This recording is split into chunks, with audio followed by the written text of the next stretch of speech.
I am going to be sharing a fun, quick, easy little shaker card. Hey guys, May Flom here, and we are going to start off with some distress ink and a personal favorite technique of mine.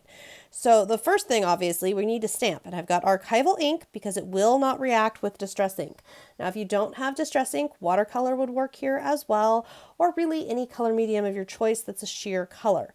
So what we're going to do is get out some plastic, get out whatever colors of ink you would like, and you're going to rub them there on the plastic. Now, if you have a non-stick mat that you can use, that's great too. I save and use my plastic packaging, whatever I might have, for this specific technique and this purpose. It works really great.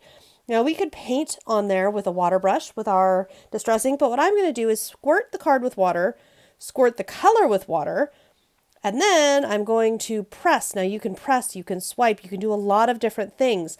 Your only real rule here, and I'm adding a little bit more water, your only real rule is that you want to dry between the layers. So we want to get this nice and dry. And then once it is all the way dry, we can go ahead and add more. So if you're looking at this and you're thinking, it's a little pale, I wish there was more, well, guess what? We can add more color. Love it so much. So I'm not doing anything other than just pressing back down. And if you like it, great. If you want more, you know the drill. Dry it off and add some more. Once this is done, I'm going to be taking some tulle. I have a roll of tulle. You can get it at the craft store. Go over to my sewing machine and I'm going to stitch all but maybe 2-3 inches all the way around, straight stitch, nice and smooth and easy. Then I'm going to fill it. Now I am using one of my new 28 Lilac Lane mixes. I will put a link to this in my video description if you're wanting to check it out. But this is my absolute favorite, purples and blues. I mean, just leave me right here. I love it. So that's what I've got going on right here. I have got all the purples and blues going in there.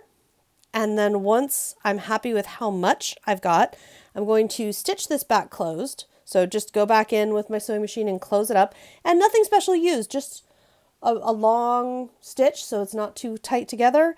And yes, obviously clean up and save all of our stuff for later, but just a nice long stitch and then just a little trim.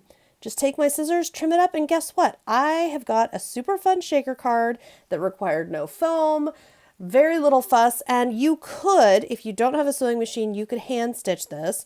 And if you don't want to do that, of course, there are lots of other shaker card options. You can purchase little domes that are self-adhesive that you can put on.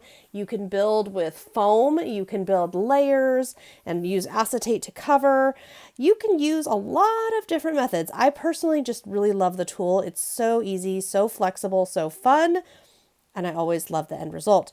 I hope you've enjoyed this quick little video. Thank you so much for tuning in. Please be sure to subscribe to my YouTube channel so you don't miss any future content. I have a lot of fun videos coming your way with lots of different projects. Have a wonderful crafty day.